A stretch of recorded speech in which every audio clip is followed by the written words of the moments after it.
Hey there everyone, welcome back to the channel.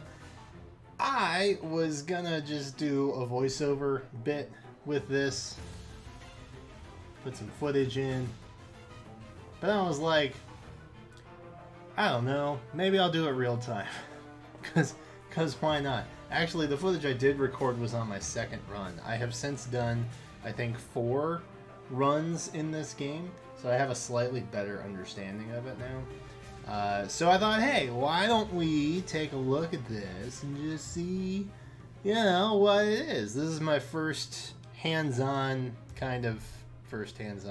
This is my initial thoughts and opinions, and maybe some tricks and tips thrown in here too that you may not have thought about. But I think the game mode, you know, when we got it, it didn't seem super straightforward.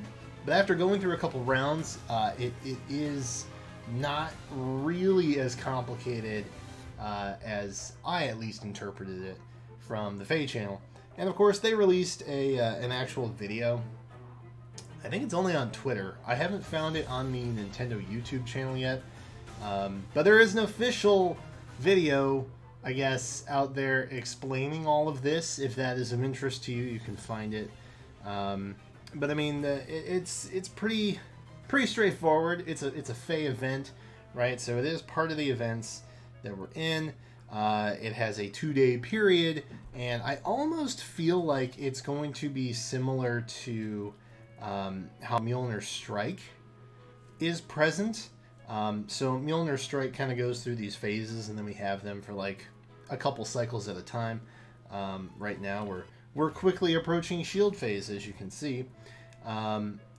But this, I think it's gonna follow that trend. There are multiple scoring brackets, so you can see we're starting off at 0, right? So that's not really all that surprising. But there is a cumulative and then tiering rewards, so kind of like Grand Conquests almost in terms of that. You do get cumulative points, and then you get, you know, rankage points that allow you to climb. So maybe, I guess, a little bit like Resonant Battles as well. Again, it's a Feh game mode. They're gonna make it be whatever it is. They're not gonna reinvent the wheel here, and they're just gonna pull from stuff that they already have. Current standings, nothing really that important there. Let's talk about brigades, shall we? So, the only thing that really technically matters, I think, in this game, or at least matters most in this game mode, is HP. HP is crucial because that allows you to score higher. So you can see here, this is my brigade.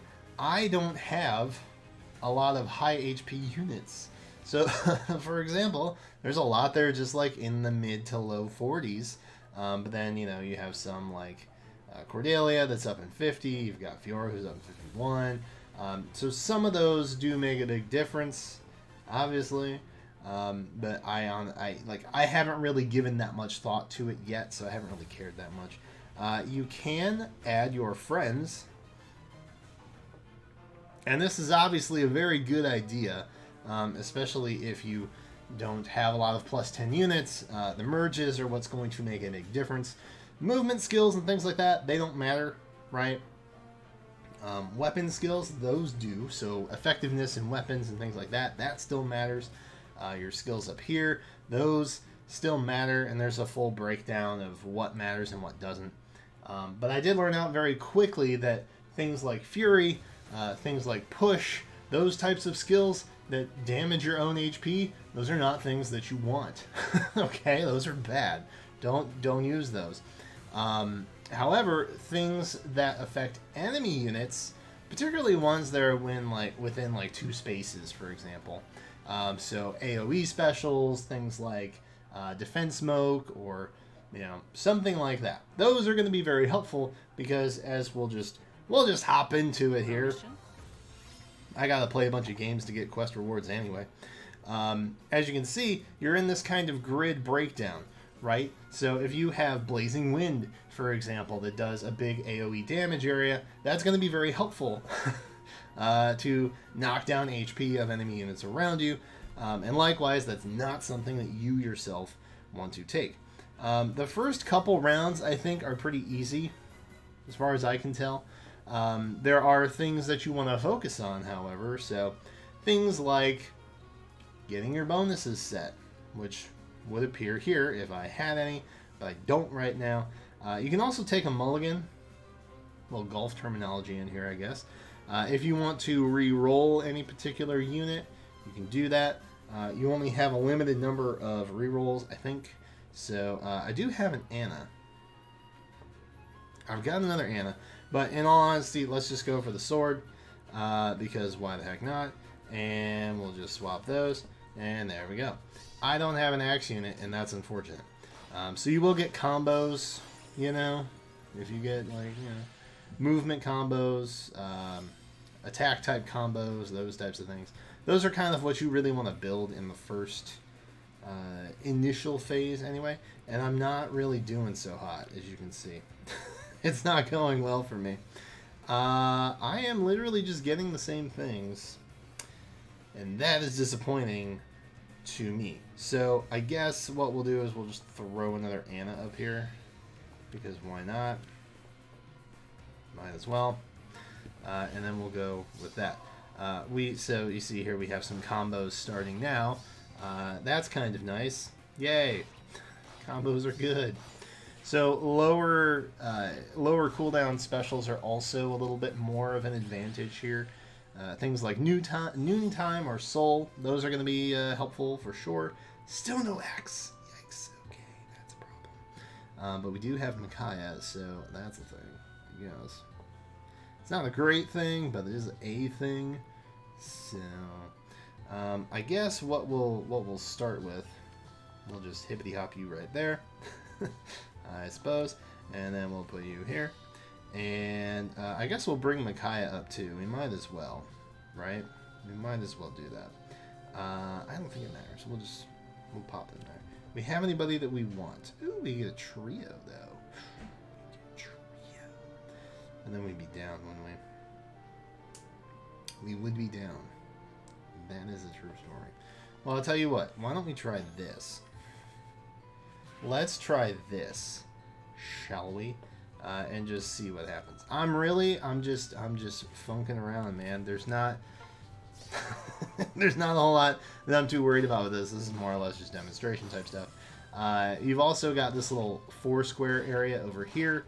That's going to allow you to save some stuff for later, if you are so inclined to do so, like picking up triples and merges and things like that. Alright, so we are now in turn 4. So this is where it starts to get real. As you can see, things have escalated quite a bit for me. And this is not looking good. Because I still have a freaking axe unit. But that's fine. Let's go ahead and bring in... Who do we want? Who do we want to bring in? We really need to take out that freaking Jill. Jill is a problem, bro. I don't care who you are. We can bring Anna also, I guess, for safety's sake. Let's do that. And I guess that's probably fine. I think we'll live. I'm not feeling particularly inspired that we'll live, but it's possible. I don't know the max scorage you can get in terms of bonuses. I'm assuming it's somewhere close to 24, maybe? Maybe? Wrath died, by the way. Don't know if you caught that. Oh, one of our Annas is dead. Super. We are just barely gonna... No, okay. I was like, oh, are we gonna squeak it out? No, we're not. But that's fine. That is okay. Alright. Hey! Still don't have any axe unit. This is very unbalanced. The other thing you want to make sure is obviously your barracks are balanced. The barracks that I'm using right now are actually the thing that I have my high score with, so I'm not really sure. Maybe we're just getting really bad rolls. I don't know. We got an Anna. We'll take an Anna. Annas are nice. Ooh, finally. Okay. Alright. I can get behind a Hector or two. Yes. I can live with that. Let's see. What else do we want to do? I guess we'll mulligan again. that didn't help us, in all honesty. But yeah, we tried and we had fun along the way, didn't we, kids? All right, let's put Byleth up there. We might as well, just for the sake of safety. I think we want to do that, and I think we don't want that there. Let's do. Oh, this is gonna go terribly. This is gonna go so poorly, so poorly. We gotta put more in there. All right. So maybe this is a little better. You know, obviously your front team is what you want to focus on, being able to take some hits. I am not super inspired by Marth, but maybe it will be okay. See, we've got a little bit more movement types now here, that we've got an armored unit on the field, which is kind of nice. We've got one of everybody, essentially, so that bumps up our bonuses a bit. Okay, so this went better than I thought it might. So that's a little more inspiring than I thought it would be.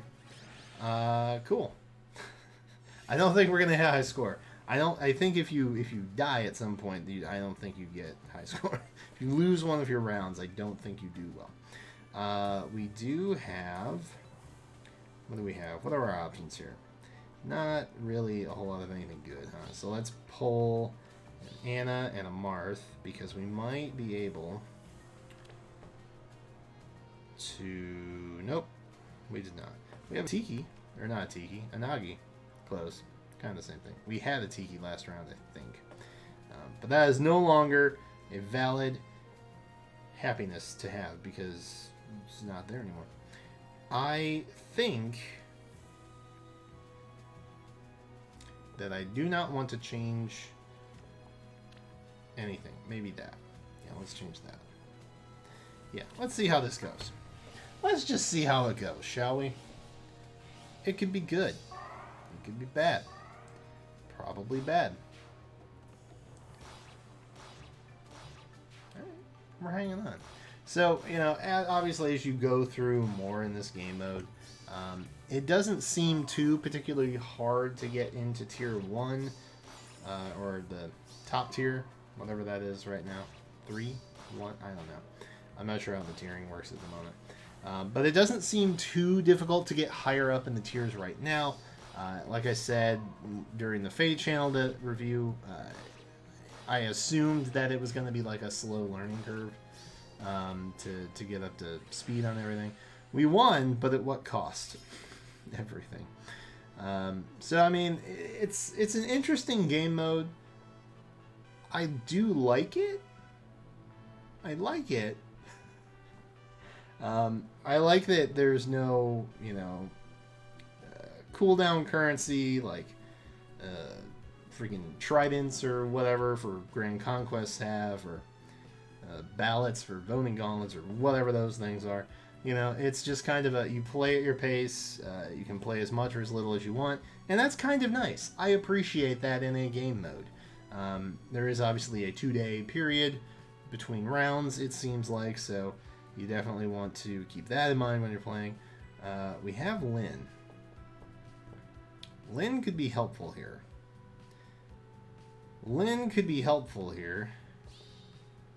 But we've also got Marth, whom I appreciate. Ooh, we can trio Anna. We're trioing Anna again. Great, googly moogly. Look at that.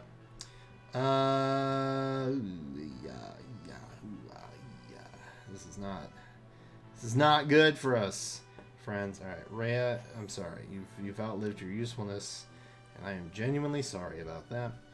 Nagi might be helpful. Might as well. Why not? Why not? We're playing for keeps, right? Let's put Lynn over here.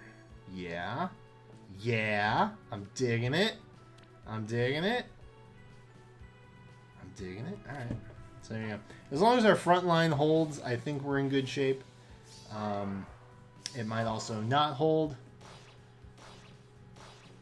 So there it is. I'm not really trying to concentrate too much on this particular round, just to like give you guys an idea of things. You can tell that what I did was I traded something in that last turn. Some of these guys, like Wrath, for example, he has outlived his usefulness in this particular circumstance. So I think I'm finding at least a handful of units that I start with, I end up trading in, particularly if they don't get merged up, right? Like if you can't trio stuff, it's maybe not in your best interest to keep them around. Ooh, Marth, don't die. Don't die. Oh, Marth. Oh, Marth. Yeah, see? When Wrath does that, it's not a good time for anybody. Alright, what are we on? We're almost there. We're almost through our last round. So rounds can take, obviously, a little bit longer if you're talking a bunch, such as I am. Ooh, God, that is a lot of green. We need a lot of green. We do not have a lot of green. Oh, dear. Alright, maybe we can roll another Nagi, and life will be good. Let's go ahead and cash in on Wrath. Poor Wrath, I know. One of my greens, I know. Hey! Hey-o. That'll work. That will play. We'll keep Micaiah, too, just to have her around. Swap you. So you can see weapon effectiveness is still visually there for us all. I think I need Ike in here. I think I want Ike in here somewhere. I'm just not sure, not sure where I want Ike yet. Let's put him there. Fingers crossed, and then you just let it go. That's all. That's all there is to it. I did lose one of my movement bonuses because now I obviously don't have any Cavaliers on the field, so that's another thing that you have to consider as you're progressing through the turns. You don't want to lose bonuses, but at the same time, some units aren't going to be useful anymore. So it's kind of a balance act that you have to maintain. As you can see, I'm faring much, much better this time around. The Micaiahs will probably finish us off if Lynn doesn't, but Lynn does. And that round went much better, obviously. Alright, so final squad here. This is it. This is for all the beans, ladies and gentlemen. And look, we finally got Ike. He finally showed up. When it was too late, he finally showed up. Great. So that's obviously not a great situation to be in. But, you know, it is what it is. So let's go ahead. And I think we're gonna mulligan. Hey, look at that. Triple Nagi? Yes, please. So now that we have Nagi, I'm feeling a little more confident about our blue situation over here. We do outspeed the Tiki because we are a higher level, I guess, technically, because we'll move first. So that's kind of nice, although we're going to go after Harden, so maybe it doesn't actually matter. Nothing really matters at all. So let's put you up there. The Hectors are in the back. Can't say that's a great strategy. It's the only one that I have right now. And I think we'll swap you. Yes, that's what we'll do. Alright, so this is it. This is what we got, I guess. Do we want to... Oh, we can trio. We can trio! Look at that. Beautiful. I knew there was something. I knew that I was missing something. I knew it. Alright, so let's just go ahead, take the last turn, see how it goes. Not a great deal of bonuses on this particular go around, as you can see. I think we've only been hitting like 12 for the last couple rounds. So that's, you know, like I said, that's something that you got to think about when you're playing. The move sets are definitely interesting. I haven't obviously given a whole lot of thought to move sets. I never really do. How far into Ether Raids are we? And I still have yet to make actual moveset teams for this thing. Exactly. So I will get more and more familiar as time goes on, of course. Oh. Nagi. So close. She did her best. She did do her best, and that's all we can really ask for, right? I think we're going to make it out alive. We lost to Nagi. So that's a bummer. So we hit 7.5. Not great. But for haphazard talking through, I guess that's not bad. I'll take it. Like I said, this was my score from the same barracks that I literally just used. So sometimes you get good rolls. I had triple Ikes and triple Hectors also, so that definitely probably made an influence one way or the other. But you know, I mean, you got to play a bunch of rounds anyway because you got a cumulative score to hit within 2 days. So, you know, that's not necessarily a bad thing. But that's this. This is Pawns of Loki. I think it's TLDR. I think it's a good game mode. It's interesting. It definitely makes you think, and it's not just like a mindless auto battle type thing that Feh tends to default on. So this is kind of like the game mode that we did have that was broken, and we've never heard of it since. I can't even remember the name of it. I don't even remember the name of it. Is it listed here? Would that be helpful? Phalanx. There it is. Phalanx, where it's literally just like, oh, you have these units and you auto battle. Great. This is a little bit different, obviously, that causes you to make choices much more consciously, which is kind of nice. The downside is HP matters, merges matter, skill sets matter. The bonus is you can use your friends' units as well. The downside is we still only have like a very low cap on the friends list. They really need to bump that up, man. Especially if they're going to be doing game modes like this. They need to increase the cap on friends list. That's all there is to it. Because really, with limited friend space and game modes that are very heavily dependent on good friend units, newer players are going to get shafted, and that's not cool, obviously. So, something to think about. Send some feedback, maybe. I probably will be. But hey, what do you think of Pawns of Loki? That's my... I don't know. I like it. I like it. I'm not over the moon about it. It is kind of, I guess, collaborative. Because you have the option, at least, of using friend units and things, so... it's not in auto mode, and I can appreciate that. And it's definitely something different than what we've seen before. So that's kind of nice. Except for the scoring. All of that seems very familiar. But the actual game mode itself, that feels and looks very different than what we're used to. And that's kind of nice. So, those are my thoughts. Let me know what your thoughts are in the comments down below. Hey, subscribe. Come on back. Because Fevember continues. And we'll have a special video tomorrow? I think. Probably. That's my guess. That's my best guesstimation. I think it's going live tomorrow. Anyway, if you don't want to miss that, be sure to come on back. What is it? I'm not telling you. You'll have to wait and see. Comment, subscribe. Thank you for watching. Appreciate your support. And until then, I will catch you next time.